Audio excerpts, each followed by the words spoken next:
Oh, the Frenchman. Oh, monsieur. Wow, the boys took a beating on that one. The following is a presentation of Hobson Media. Woohoo!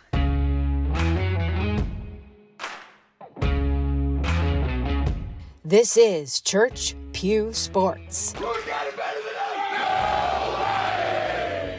where we connect sports to life and faith. Could you repeat that first part? Take a knee. This is fairy tale stuff. It's as good as it gets. Lend an ear. Absolutely glorious. Hit that subscribe button. The harder you push, the faster we will all get out of here. Then get ready to laugh, listen, and learn. Gentlemen, start your engines, brothers. No matter your team, How about you announce that you're getting better? your favorite sport, We got weights and fit. There we go. we cover it all here on Church Pew Sports. When something like this happens, I believe it's going to be for the best. You just blew my mind.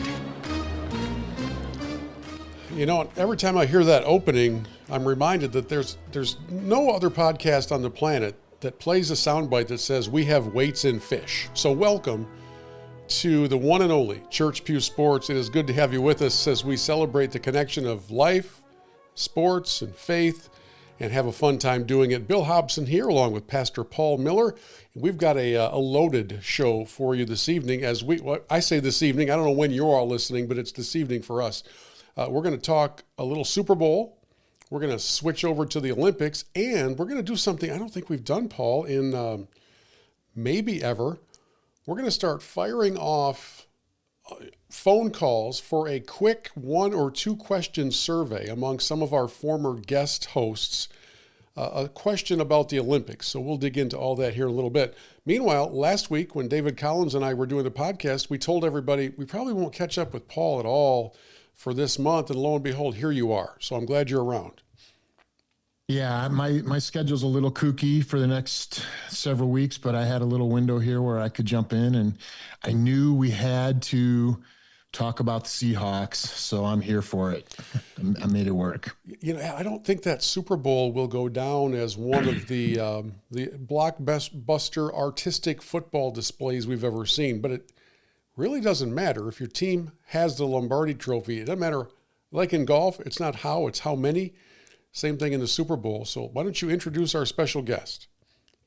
Yeah, one of the privileges I have in my role with the EFCA, the Evangelical Free Church, is that I get to meet guys all over the country, right? And I work with guys from East Coast to West Coast. And tonight we are joined by Adam Lightbody, who's out there on the West Coast. He's like a Seattle guy. He has the quintessential like apartment above the coffee shop existence. Wow. And he lives the life, and he's a big time Seahawks fan. And Adam, you've been stumping to get on this podcast for a while. We've been talking about it. And at first we thought we were going to bring Seattle on or bring you on and let you talk about how Seattle is a worse sports town than Detroit, because you were telling me that you're a little sick of the whining about Detroit sports from unnamed members of this podcast. But now we can't do that because the Seahawks just won the Super Bowl. Yeah.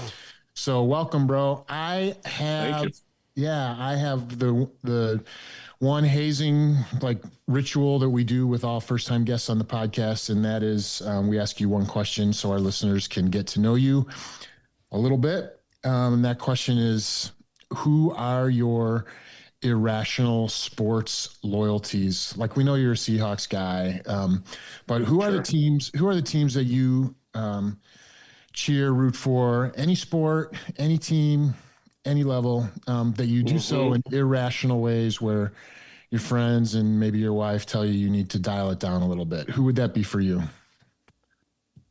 Yeah, for me, I'm going to go a little bit of the NBA and go Golden State, the Warriors.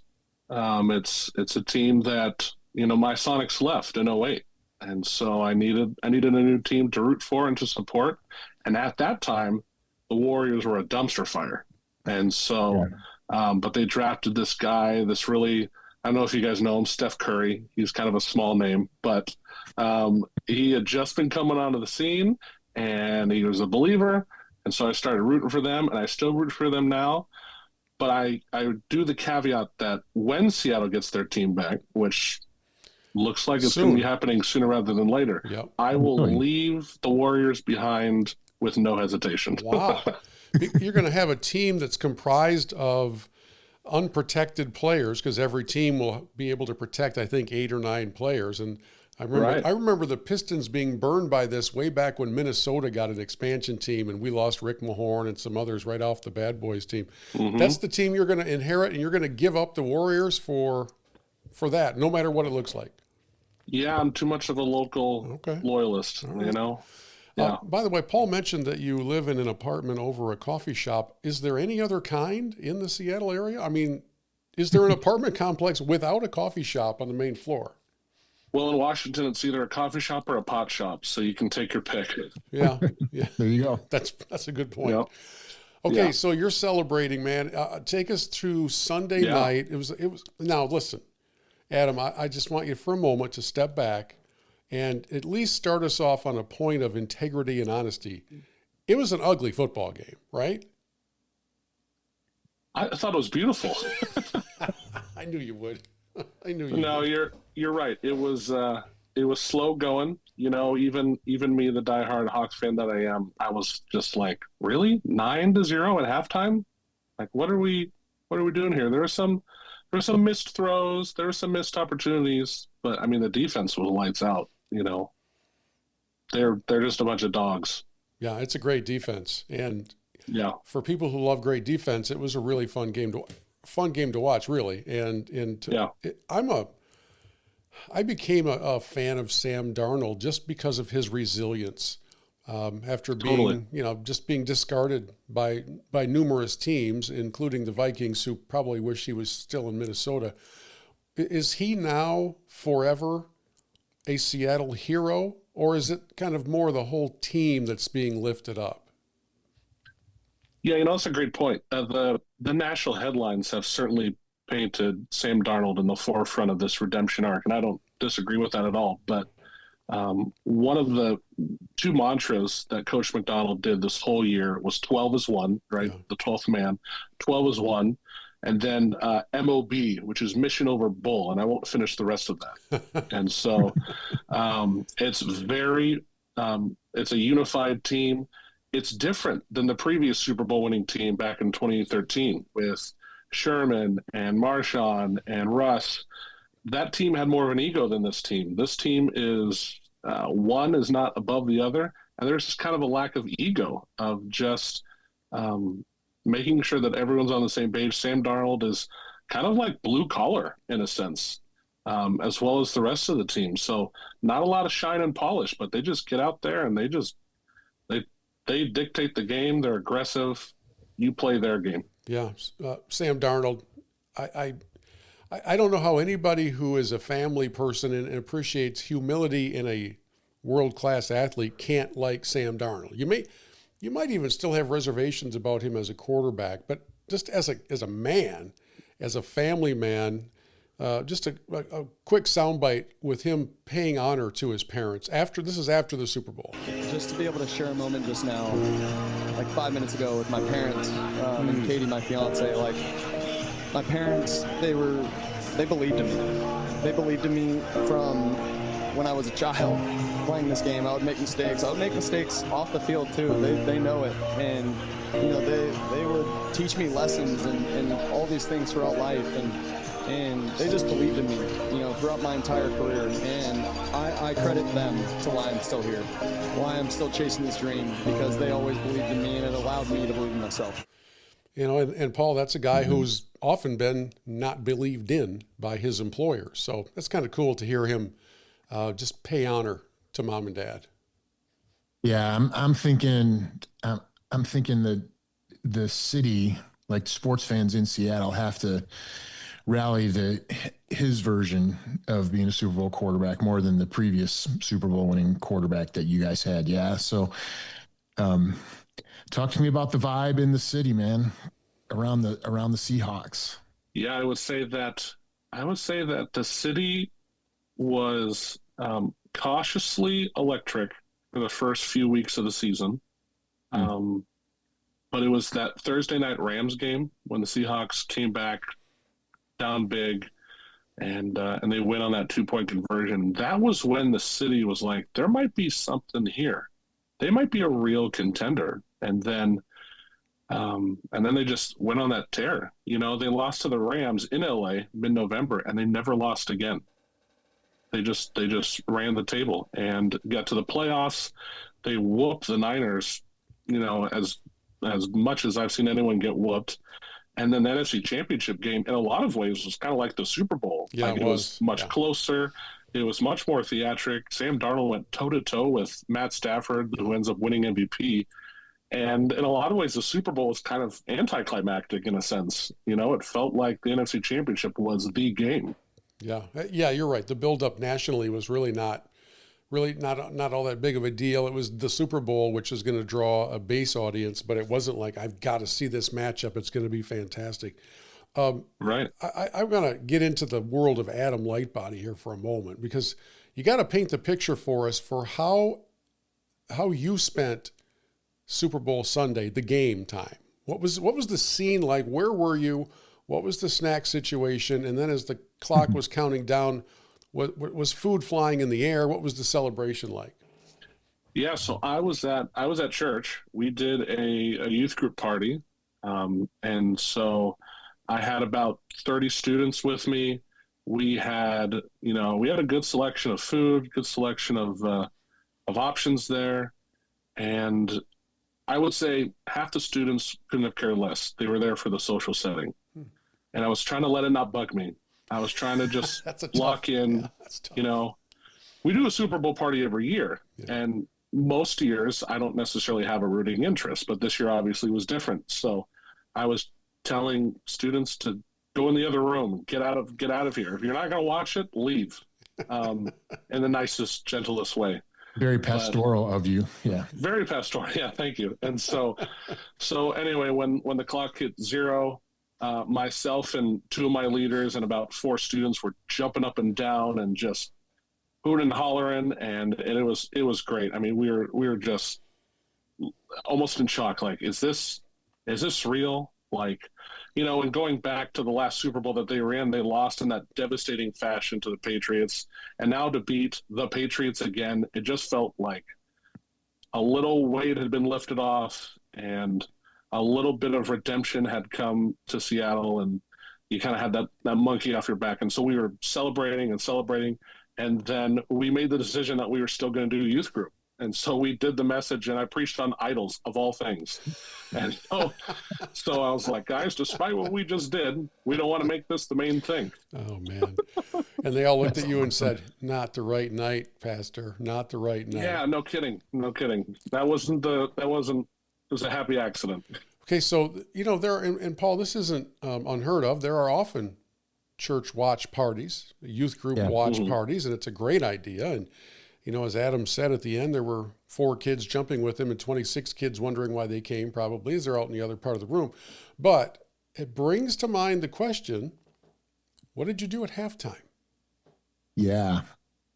That's what everyone wants to know. That's what everyone's been talking about, because the drama of the halftime thing was more than the drama of the game in a lot of ways. So I guess first we need to know what you guys did, and then we can unpack it a little bit. I shut it down completely, and we went outside during halftime and we played flag football. That's what we did. We didn't listen to Turning Point. We didn't listen to Bad Bunny. Shut her down, played football, came back on for the start of the second half. You had obviously given that thought beforehand. What led you to that decision?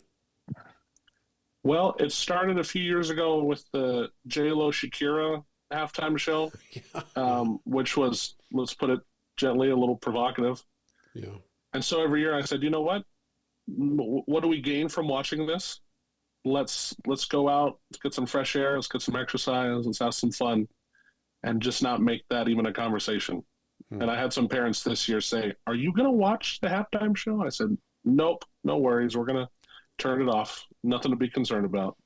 Did you get any pressure, I guess, to flip to the turning point thing, which was like supposed to be the Christian halftime show. I don't know if that was a thing in Seattle, if that conversation was a thing, but anything for you? Not me, not at our church, but I know that there are other churches in our community that did watch the Turning Point halftime show together with their watch parties, and that's their choice. That's fine. I just, we made the call to not make that the main thing, because like you said, the halftime show, regardless of which one, seemed to take the headlines over the actual game itself. Yeah. It definitely did, and that's a very cool perspective that you had on it. You're just like, we're not going to deal with it. We're here for our own fellowship, for our own bonding. Now, during the game, with all the noise going on, you're probably not able to take in the commercials. I'm guessing that's, part of the experience, especially if your team's not in it, is just the presentation and the commercials. And unlike any other football game all year, in this one, you're actually paying attention during commercials, see if they're any good, if they're funny, if they, emote some emotion. In fact, my winner for the Super Bowl commercial was the dad. Might be time to hang it up. How about one last time? And his daughter. Together. Who were the potato farmers. Okay, kiddo. So a little background while I play the spot in the background, because it's mostly a music video. This is Lay's potato chips. This is the dad who's aged, and he's stepping down from the family farm. He's giving the keys literally to his daughter. Well, my wife's watching the game with me in the room, and she's a farmer's daughter. And her dad passed away at the age of 99 a few years ago, and she didn't make it through that commercial. I mean, it was very powerful, and it was one of those that you wish more companies would try to replicate, because it was a grabber. So I don't know, Paul, did any of the spots kind of grab you that was, whether they were funny or some other form of commercial? I wonder what caught your attention. The Lay's potato commercial was the only one. I figured you were going to ask this question, and so I thought, well, I can go Google what were the best Super Bowl commercials. But I just stopped and thought, well, which ones do I remember? I don't. Yeah. I really don't, other than the Lay's potato chip one, because that was effective, obviously. Yeah, Dunkin' Donuts had a funny one with all the stars in it and that kind of thing. But I don't know, Adam, did you have any chance to take in any of them that caught your eye? Yeah, I remember the Dunkin' one that you just mentioned. That one was funny. That one had me chuckling. The Budweiser with the Clydesdale and the eagle, seeing the eagle grow up. That was pretty cool. I like that one. I think my favorite one was the NFL tight end commercial in reference to prostate cancer. That one had me roaring. That one was pretty funny. Good. Yeah, that was. I'm glad you remembered. I forgot about that one. That was really well done. Yeah. Okay, so in the grand scheme of things, before we close out our Super Bowl talk and disappoint the two listeners from Seattle who want us to keep going with it, what's your emotion as you now realize that you've done it, you guys have won, and they've had the drunken parade, and they've done the speech downtown, and they did all the things. Is it an instant demand for another one, or is it, they're good with me for a while? I'm, like I felt about Michigan football when we won the national title. I'm like, anything that happens the next few years, I'm good with. It doesn't matter. Where are you in this fan continuum? Yeah, I switched positions. I was on the, they won one, I'm good. But, they had the parade this morning in Seattle. They had 1 million people in downtown Seattle for this parade. They started in the stadium, and they went down 4th Avenue, and they ended at the Space Needle. It was jam-packed. I didn't go, but I watched it online. And but while maybe it was just emotional bias, but I think that the team is in a good spot to really run it back. They're 6th in cap space.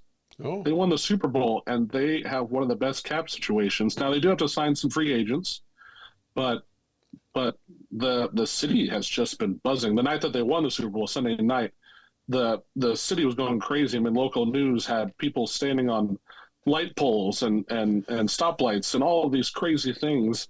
And it was a little more subdued today, but they're in a really good spot to run it back. Sam Darnold's on a reasonable contract, and that's what you want out of a quarterback, ideally, is for him to not take up all your cap space.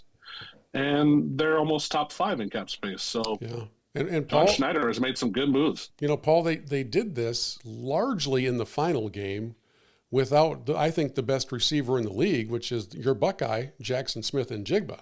So, right, imagine if he's healthy through all of that run and how much better that offense can be, with that stud in there. So, Well, Adam, congratulations. We're jealous in Detroit Lion land. We're jealous in Paul's Bears land. They were really close as well. Yeah. And so it's fun. I know. I got to shut up about Seattle sports being such a depressed town now. Well, I got a little surprise for you. We were never listening to start with. We were not buying that. Fair. We were not buying that in the least. Yeah, fair enough. Well, there's one more thing I want to share with everybody from the Seahawks world, and then we'll move on to the Olympics. And that is, there's a montage of a bunch of the Seahawks players just speaking in short sound clips about their faith and what it's meant to them. And I know that you can compile this from a lot of teams. It did seem to be fairly pervasive with this Seahawks team.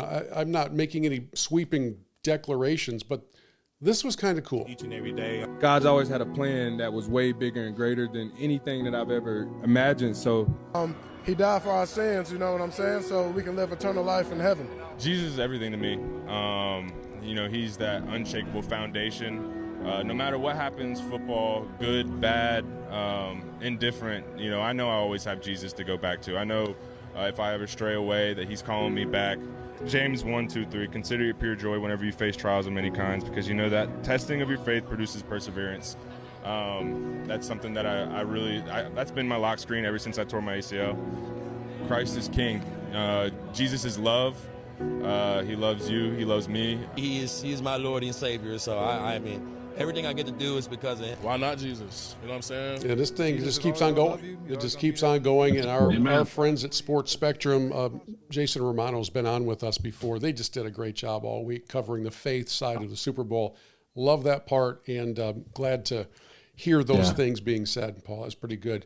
How much of that, I was just going to ask, how much of that would you attribute to Clint Kubiak's influence? Like, he was the OC, right? And he just went to the Raiders, I think. Yeah. Pretty outspoken about his faith.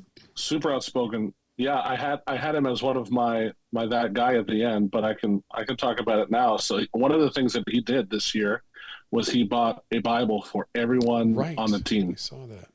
Players, coaches, people in the building, the lunch lady. He bought Bibles for all of them, and he's unashamed, and he had a big influence in the faith department. Coach McDonald himself is a believer as well. Talked about how God has put him on this position to, influence and do things for his kingdom. So, just watching that, listening to that clip, they're an easy team to root for in a lot of ways, Yeah, it's really cool. Yeah. And by the way, one other note of congratulations to Coach McDonald is that this should also put to rest all of the people who think that Michigan only won because Connor Stallions was there. The guy's a defensive genius. And so somehow, this is really a stretch. It's pretty pathetic on my part. We take a little bit of maize and blue pride in seeing one of our former sons go out and do so well as being a defensive genius. But like I said, I know it's a stretch, and Paul's not buying it for a second. Well, yeah, I mean, you could for a Buckeye fan, it begs the question: why did you have to cheat with all these stud coaches there? I know. That's always the thing. It's like, and he's an awesome coach. He is an awesome coach, and I would just remember JSN. Yeah, no kidding. That's right. He's a man of high integrity. The Ohio State. Come on. There you go. Let us turn our attention to the Olympics before I tell Paul that we really didn't cheat. So they're going on as we speak. It's hard to keep track of because of the time difference. And so when you turn on NBC in prime time, you're watching things that have already happened hours and hours ago. So if you're at all connected into social media, or if maybe you're home during the day and you flip on Peacock or whatever, you've seen stuff live that then they're repackaging and repeating on NBC in the evening. But what the biggest story, at least to the point of today, was what happened with Lindsey Vonn, her coming back to compete with the torn ACL, and then having a really bad crash that didn't look like it was knee related. She kind of caught one of those gates and went airborne at 85 miles an hour, airlifted, broken leg, 3 surgeries. Probably the last, I could be wrong, probably the last time we would see her in an Olympics competition. And so if that's the case, Paul, I would ask, what is your impression of, or when you think of Lindsey Vonn, what's the thought that comes to mind? Oh, nothing but respect for her chasing her passion and doing everything possible to not have to leave wondering.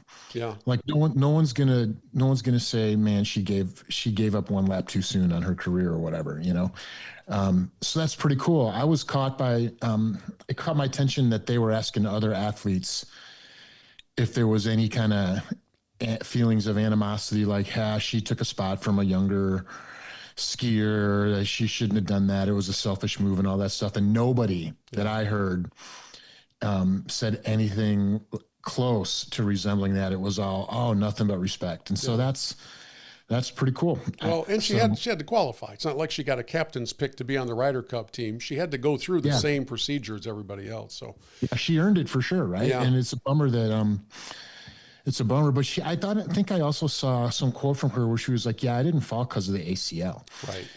It was unrelated, but man, it's just the razor's edge that downhill skiing, so many other Winter Olympic sports live on that razor's edge. Like you're one slip away from just disaster, and you're going to be the person tumbling down the hill in the old ABC Wide World of Sports clip, and all that kind of stuff. That's really what makes the Winter Olympics compelling in a lot of ways, is you're just waiting for the train wreck to happen. I saw a tweet today that summarized the Summer Olympics. I'm going to run around in this circle and try to be faster than you.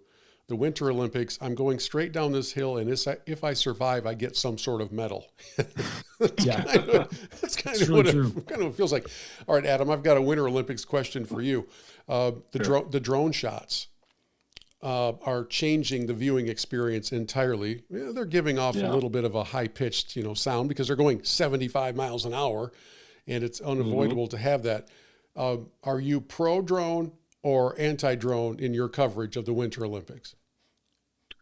I think I'm pro-drone. I think it was cool to see shots that you don't normally see. I was watching the downhill skiing. I think it was Von Allman. I think that was his name. Yeah. He ended up winning the gold medal. I think it was day one, and he was shooting down the hill. I mean, he was topping 92 at one point. That's crazy. And some of the shots were like, wow. I don't know. I think it just gets you closer to the game. Obviously, I'm never going to ski like that, but it gives you a little bit of a better shot. You're closer up. It's exciting. I love it. We use drones in my TV show, but we don't use the high speed, tiny little things that are going around like mosquitoes.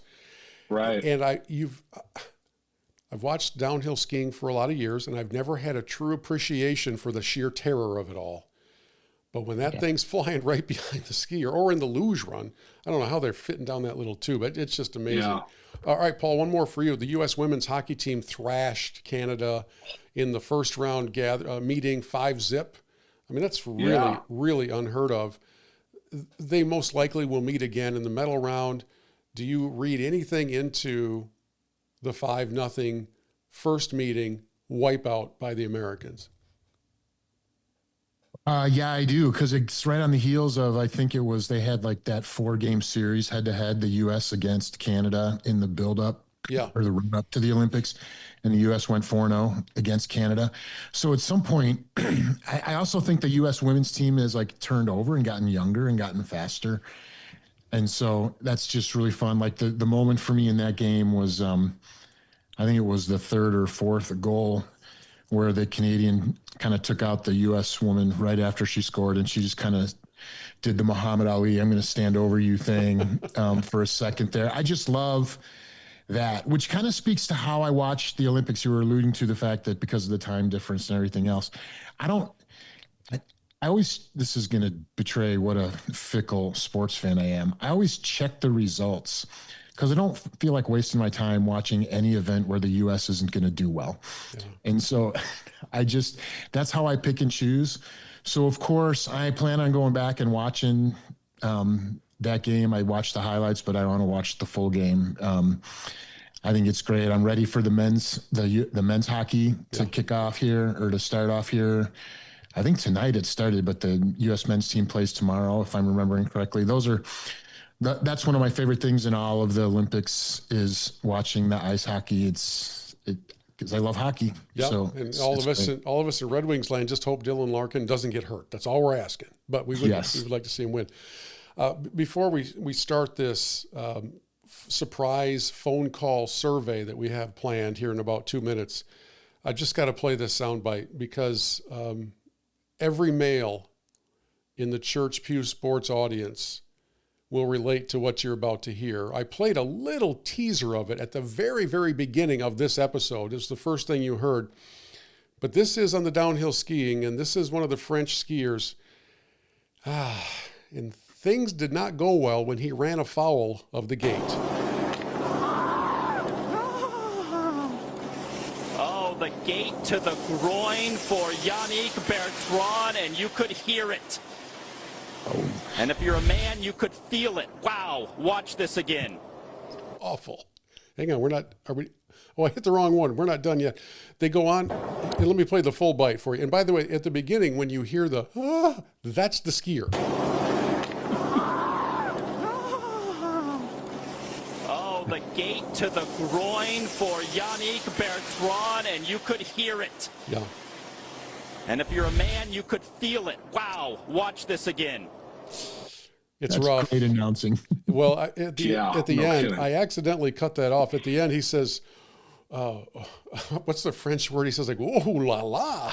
Oh la la. Yeah, it was really, but he's going 85 and catches that gate in the wrong spot. So, but I played that just for sheer gratuitous entertainment. But now we're going to turn our attention to a pressing question, Paul, that has been part of a text thread in our world for the past couple days. And that question, the lead question is curling a sport? Right? I mean, we've been kind of wrestling with that because we'll set all the reasons here. Our first of a few phone calls that we're going to make brings into the program Pastor Josh Pardee from Hopevale Church. Paul, why don't you fire our question at Josh as we kind of dig into this very, very important matter? Yeah. Hey, Josh, how are you, man? We need to know if curling is actually a sport or if it's more of a skilled activity, like similar to, I don't know, throwing darts or something like that. It's intriguing. It's interesting. It's a little slow. It's a little weird, but is it a sport? That's our question. I'm going to go with, I think it's more of a game than a sport. I think, curling is as much of a sport as driving in the winter and avoiding the potholes with my car is kind of what it feels like. It's like it's a game, but I don't know that it requires tons of athletic prowess to accomplish. Yeah. So that's mine. In that analogy, which activity involves more yelling from your partner? I don't know. I've never done curling, but I have been yelled at many times. Okay. Just a general driving baseline of yelling, and then we'll see how because there was a lot of yelling going on in curling. In fact, we can give everybody a little example of the winning moment from Team USA as they made their way into the gold medal round. With the last shot of this game and a chance to lift the Americans through to play for gold. Team USA trying for two and the win. Curl, clean. Clean is the word you want to hear. Clean, yeah. Oh. Oh, it's TC to a T for Team USA. And the Coreys roll on to play for gold. So there you go. They go on to play for gold. And it leads me to wonder, Paul, if a sport should also lend itself to an easy description to listen to. Like that's tough to, if I just play that for somebody, they wouldn't have any idea what we're talking about, right? Well, yeah. And here's the other weird thing about curling. Like if you watch it, like the person who's going to shoot the stone down the ice is at the other end of the little rink lane from the person who's standing down at the target area or whatever. So they're yelling instructions and strategy back and forth to each other, which I always think is weird. Is like, why don't just the two of you talk? But instead, and all the teams do this, they stand at opposite ends and they yell their strategy to each other. I think if it's a sport, then you wouldn't be like telling your opponent exactly what you're planning to do right before you do it. But I guess it doesn't matter. Yeah. In curling, I don't know, Bill. I was telling you, it's funny now that I'm up here in Minnesota because the Youth Pastor Network from EFCA churches up here in Minnesota, they tend to get together for just fun activities, and they don't go axe throwing or any of the things that you would normally do with a bunch of your buds. They go and they curl. Is that how you say it? It's gotta be. They play curling. They curl. They do this activity together, and they say it's a blast. I guess it would be a blast, but that doesn't necessarily make it a sport. We'll take it. However it is we're supposed to get it.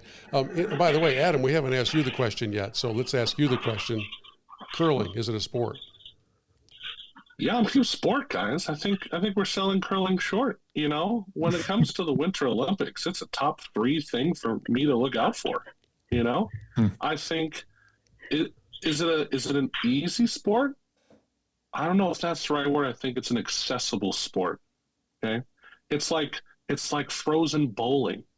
You know, that doesn't make it a non-sport. Frozen bowling. You know, all right, I'm good with that. It's like frozen bowling. It gets me jazzed like every time. I don't know what it is. So you could explain curling to a neophyte who had no idea what was going on? Yeah, you chuck a rock down the ice and you broom it to death, you know? I could do that. Let me bring in our next guest, who has been on our program a few times and is also, by the way, the voice of our introduction. We bring in Kip Rogers next, who, when we were texting about this, Paul, Kip was very enthusiastic about being in on this discussion. Why do you think that is? I think it's because we can predict her answer to the question. Yeah. I mean, Kip is enthusiastic about most things in life or sports. Yeah. And that's why she's fun to hang out with. I love it. Kip, how you doing? I'm excellent. How are you? I am doing well. We're having a couple of technical challenges, so I'm holding you up to my microphone, and I don't know that you'll be able to hear Paul, but we would love to get your thoughts on whether curling is a sport. Okay. Well, I say yes, it is a sport. How? Well, can I break it down into 4 different categories and explain why? Probably better than any of us, yes. Okay. Well, the breakdown, I'm going to break it down into physical, technical, tactical, and mental skills that are required for this Olympic level competition. Okay. So physical skills.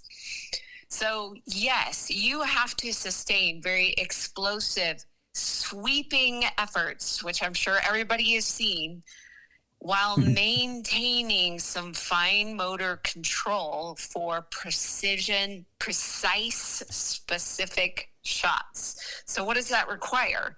Some upper body strength and endurance, core stability, balance, leg strength, coordination, anaerobic power, some aerobic recovery, cardiovascular fitness, flexibility, mobility. Sweepers, you might not know this, but they may travel over 2 miles in a game while applying significant force right in that movement. So it's a very hidden but definitely endurance demand. So those are some of the physical things going on. No, Kip, because we're not going to do a full 12 minutes on your defense of curling, let me just jump in for a quick minute and ask Adam. Sure. So Adam Lightbody had just moments ago described curling as, you go out, you chuck a rock down the ice, right? I mean, that's kind of where you're coming from. So as you hear what she sold me. I am feeling so patriotic right now. I want to go get a men's curling sweatshirt. Is that because she's made you feel more like an athlete?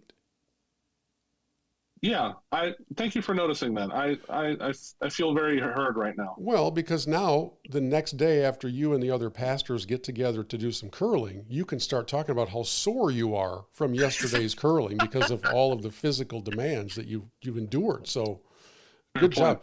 All right, Kip, give us just one more of the rationale for this stance that you're taking. We don't have time for all four of them, but give us one more. Well, okay. So since I work in the field of mental skills, I'll give you the mental skills required because the technical, tactical are pretty out there, visual to see. So the mental, you got to maintain composure, concentration.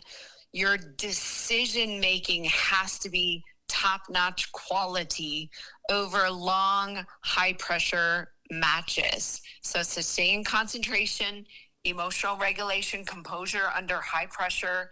You need to visualize, mentally rehearse these shots, anticipate the outcomes, stay resilient, stay growth mindset. And boy, you really got to be clutch in some moments to be able to perform this sport. Man, all right. Paul, that's hard to argue with. That's a pretty good description. It is hard to argue with. It makes me wish that they could do like curling biathlon, like I love the biathlon because the guys, like, someone's cross country skiing and they're like working up on their heart rate and then they're supposed to stop and shoot and be under control enough to hit a target. It would be cool if they had to maybe it'd be speed skating and curling is combined. Like you have to do an X number of laps around the rink and then immediately jump onto the little curling lane. Maybe carry the rock with you. Carry the rock with you, or just maybe some explosions too. Something. I'm sold. Yeah. Outstanding. Well, Kip, thank you for helping put us on the right track. I just want to say I buy into that curling sport more than I watched the doubles luge today, and I'm like, I don't know why that's a sport. I don't know why the doubles is. I don't get that.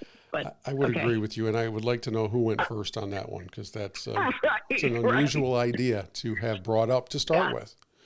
All right. Hey, Kip, and thank you, by the way, for lending your voice to the open of the show, and we appreciate that. It sounds really good. My pleasure. Thank you very much. Fun.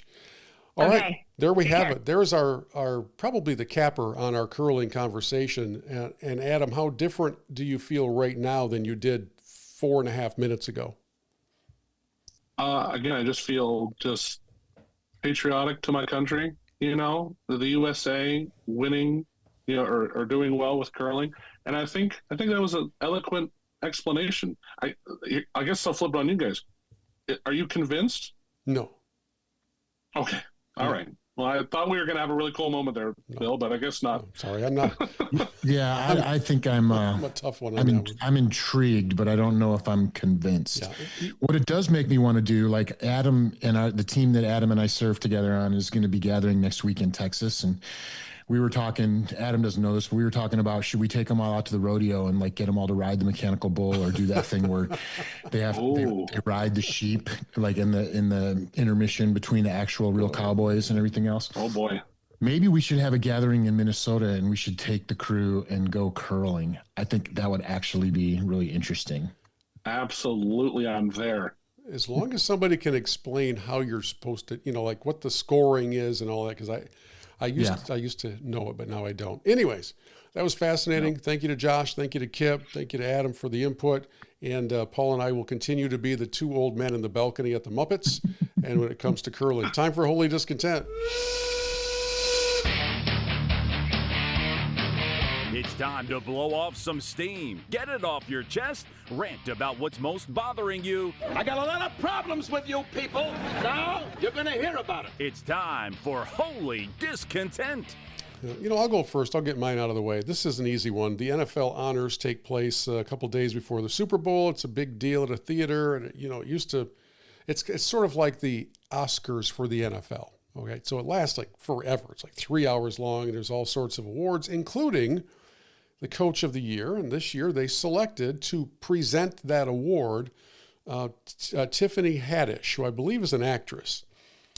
She had a card in her hand, and it was she had an iPad in her hand, actually. And it was the big reveal of the NFL Coach of the Year. And here's how that went. 2025 AP Coach of the Year is Mike Verba. Mike Verbal is busy preparing for the Super Bowl. Apparently, some team involved in the Super Bowl hired a coach named Mike Verbal. She turned around her iPad to show everybody the words on it. There were only 2 words, Mike and Vrabel. And I just thought, man, you had one job. Yeah. And the one job probably could have been rehearsed ahead of time with all of the possible names so that you didn't know the winner. But you would maybe run through them all at least once. And I'm sure that Mike Verbal did not mind because he was indeed focused on what was happening a couple of days later. And a rookie quarterback who apparently was not quite ready for the moment, and an offensive line that is still not sure where it is. But Mike Verbal is my holy discontent. I thought that was a pretty big whiff, to say the least. Paul, your holy discontent.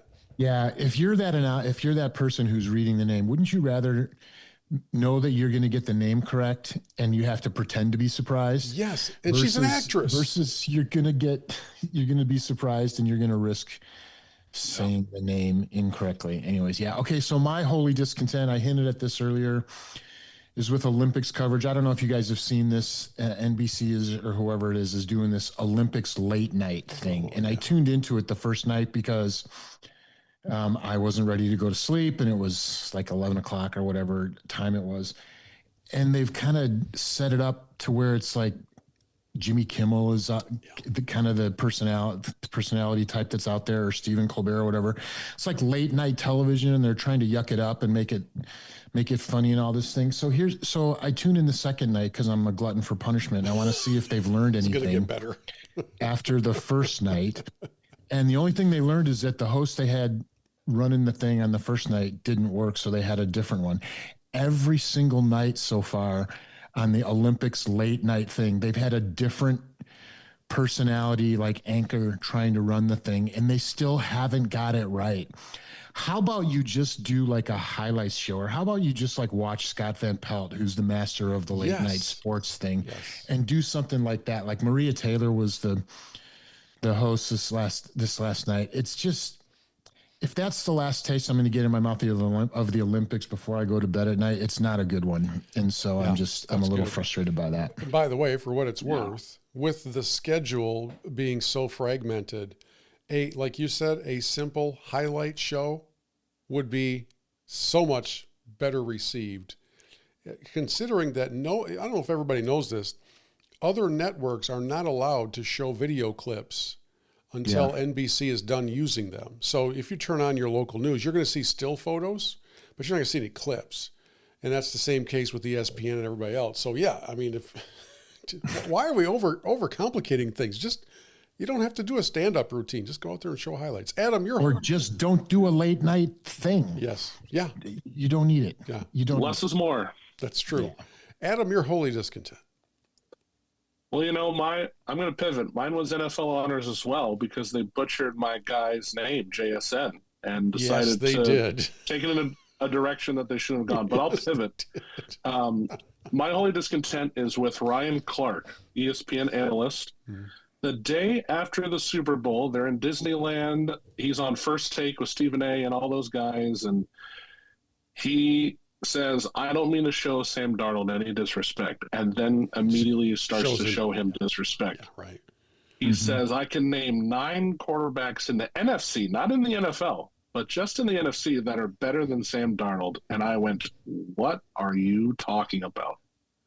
This guy just won the Super Bowl. What more does he have to do? He's gone 31-7 over the last 2 years. He's the only quarterback to throw for 4,000 yards and win at least 14 games in 2 years in a row. He doesn't have a turnover in the entire postseason, and he's the first quarterback to ever do that in NFL history. What more does this guy have to do? I'm not putting a number 1. Are you telling me he's 10th in NFC quarterbacks? Give me a break." One could mention to Ryan Clark that we could probably name 9 analysts that were a little more better talented than he is as well. Yeah, right. Let's go to that guy. Right now, this minute, today, this week, I am the man! Yeah, this is where we shout out people who are kind of doing something that we'd like to give a tip of the cap to. So, Paul, I'll let you go first. Yeah, if you're anything close to a regular listener of this podcast, then you know that quite often I like to give shout outs to people who are creative on Twitter or on X. And that's that guy this week is the James Madison University Sports Twitter for putting out this tweet after the Super Bowl.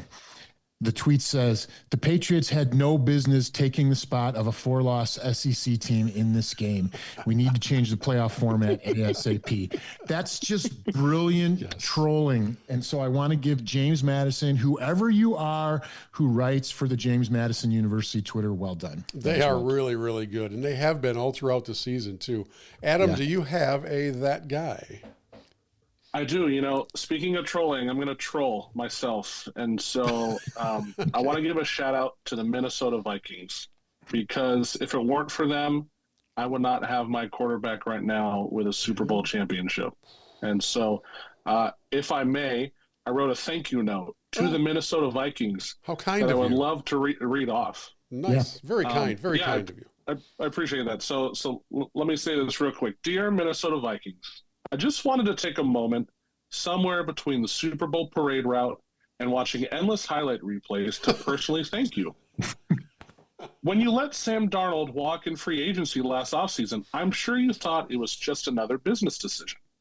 But from where I'm sitting, surrounded by Seahawks confetti and pure joy, it feels like you mailed the Lombardi Trophy directly to Seattle.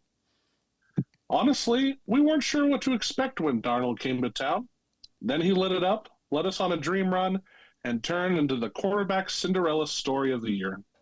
Meanwhile, well, how do I put this delicately? Your season looked like the football equivalent of a snowblower jammed with wet leaves.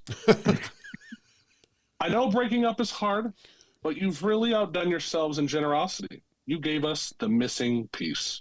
The guy who delivered comeback wins, playoff magic, and yes, that glorious Super Bowl moment.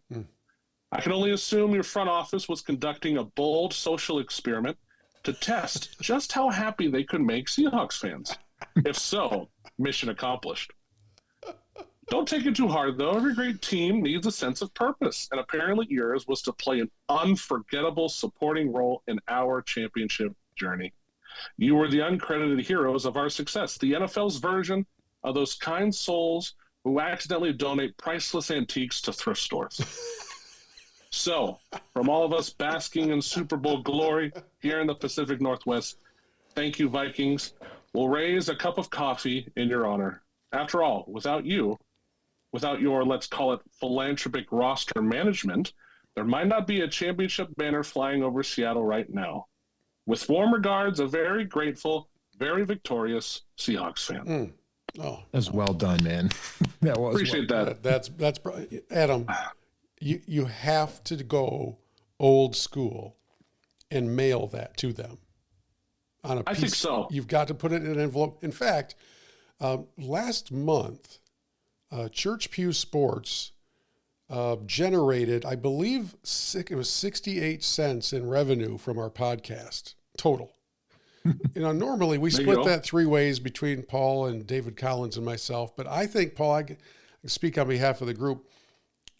I think we step up and pay for the stamp, and you put that on a piece of paper in a number 9 envelope and send that to the Vikings. And I just think it's the least you can do. It's such a kind note of gratitude. They probably don't get a lot of kind notes in the mail. So what a blessing you would be to them. Yeah, I mean, Minnesota Nice is a real thing, so it would work. Yeah, and Bill, I just want to say, speak for yourself about your 32 cents, man. Like I drive by the Vikings training facility every day on my way home from work. Adam, you can send the letter to me, and I will personally deliver it That's good. to the Vikings headquarters on my way home from work next week. Yeah, that is next level thinking too, as far as protecting the revenue that we're generating from this podcast. So we don't have to dip into the coffers to do this.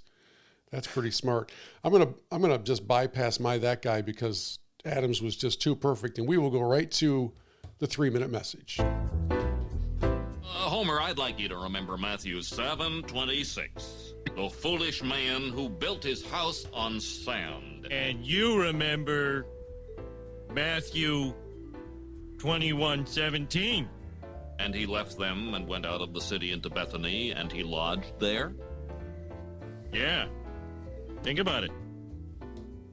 think about it. Okay, I want us to think about the Super Bowl halftime options for just a minute here to end our conversation today. We kind of alluded to this earlier. You know, the NFL chooses to put Bad Bunny on as the halftime entertainment, and then Turning Point USA provides their All-American halftime show as this alternative choice. And if you've been on the social channels and watched the headlines in the aftermath of all of that, it kind of got billed as this, who are you going to put your moral compass on? Because those who have been choosing to defend Bad Bunny as a halftime entertainment choice are ignoring the vulgar lyrics and the women dancing and choosing to focus the dancing that we all had to turn our heads away from. And they're choosing to look at or to focus on the fact that they're celebrating culture, and that Puerto Rican folks really felt seen and celebrated by the choice of Bad Bunny and all that. And all that's true, but there were some things about it that were just not right, obviously, right? And then you go over to Turning Point USA, and there's some themes that were in there, and it was way too much country music for my taste. But the headliner there is Kid Rock, right? Who had his own set of songs that had lyrics that would make you blush and turn the channel back in the day. But Turning Point USA chooses to have him do, you know, part of a song kind of in homage to who he was, and then they go to this cello violin interlude, and then they come back and they don't introduce him as Kid Rock, they introduce him by his real name. And he does this actually really beautiful rendition of a song where he essentially shares the gospel in the lyrics of this song and invites people to Jesus. And we celebrate that and everything else. But there is this little voice in the back of my head going, hey, that's still Kid Rock. And so it highlights for me the dangers of us as Jesus followers thinking that we can look at the Super Bowl halftime for our moral compass. We should probably look somewhere else. And I do want to yield, I know I've probably talked for 3 minutes already, but I want to yield whatever time we have left to Josh Howerton, who's a pastor at Lake Point Church down in Rockwall, Texas. I know this guy, I know this church, and he did a little 2.5-minute clip on Twitter about the dangers of celebrity conversions, and how we as Jesus followers should react when those things happen in the culture. And he's speaking specifically about Jelly Roll. I don't know if you guys saw Jelly Roll doing his thing at the Grammys, right?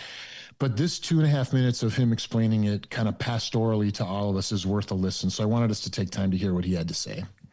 Listen, this is legit right here. Let's go. I believe that music had the power to change my life, and God had the power to change my life. And I want to tell y'all right now, Jesus is for everybody. Jesus is not owned by one political party. Jesus is not owned by no music label. Jesus is Jesus, and anybody can have a relationship with him. Come on, buddy. I love you, Lord. All right, let me say a few things. My man is preaching. Okay, what I love about this is I love you, Lord, is just like the deepest cry of a Christian man's heart. Romans 8 says this.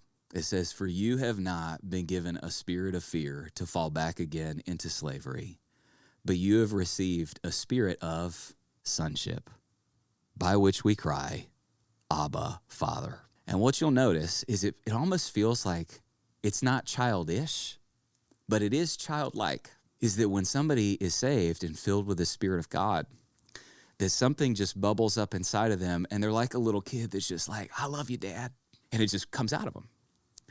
And what gives me a lot of hope about the genuineness of his conversion and what his future is going to look like as a Christian man is it just so effortlessly bubbled up out of him. I love you, Lord. That's Romans 8 on the Grammy stage. I want to give a quick caution, and this is not raining on anybody's parade or anything like that. You should be cautious about loading too much hope and sort of anointing into celebrity conversion. So 1 Timothy 5:22, it gives a command to Christians, not a suggestion, it gives a command. It says, do not be hasty with the laying on of hands. A lot of times people see a celebrity conversion like this, and what laying on of hands means is it's a way that the church will anoint somebody and recognize them as a leader on Team Jesus. When it says don't be hasty with that, it's saying what we ought to do is not like really quick do that for somebody. You're our leader now. You're our spokesperson. Hey man, no. What we need to do is wait, watch, reflect. The Bible says you will know them by their fruit over time. So there is a temptation that some Christians have to anoint somebody with a large platform as a leader. And heads up, like, I think the Kanye West example is like, should give us a caution here. Honestly, right now, like what's going on with Nicki Minaj, which for the life of me, I can't figure out. We should be wise and prudent and go, man, I am all for this. I'm cheering them on. I'm celebrating everything. But I'm also going to be cautious and not load too much hope into it. The reason for this, there's a theological reason for that caution. When Jesus, if you remember, tells the parable of the 4 soils, the reason for it is you don't know what type of soil that person is yet. You don't know what type of soil. So for all of you who knew you didn't want to watch Bad Bunny at halftime, and count me as one of those, right? And your alternative was to go and celebrate Kid Rock's conversion, which on a lot of levels looks authentic. Let's just exercise a little bit of caution, and let's take that great word of advice that Pastor Josh Howerton laid down for us, which is we're not going to find our moral compass in Hollywood. We're not going to find it at halftime of the Super Bowl. There's other places that we should be looking, starting with Scripture and the example that Jesus set for us, obviously. There you go. Yeah, that's good. That's good stuff. And by the way, I have a friend who had recommended that followers of Christ should go watch the Bad Bunny halftime to get a good feel for what the culture is really like in this country. I didn't need to watch Bad Bunny to have that brought to me.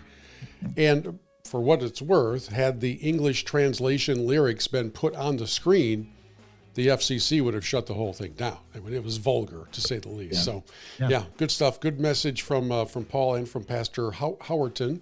And Adam, thanks for being with us. It's good to have you on. It won't be the last time. It'll be the last time as a Seahawk fan, celebrating a Super Bowl. But thank you. You did a great job, and we're glad to introduce you to our Church Pew Sports audience. Thanks, guys. Appreciate it. Yeah. All right, everybody. Thanks for listening. Make sure you follow us on Facebook and X, and check out every episode we've ever done at churchpewsports.com. We'll see you next time.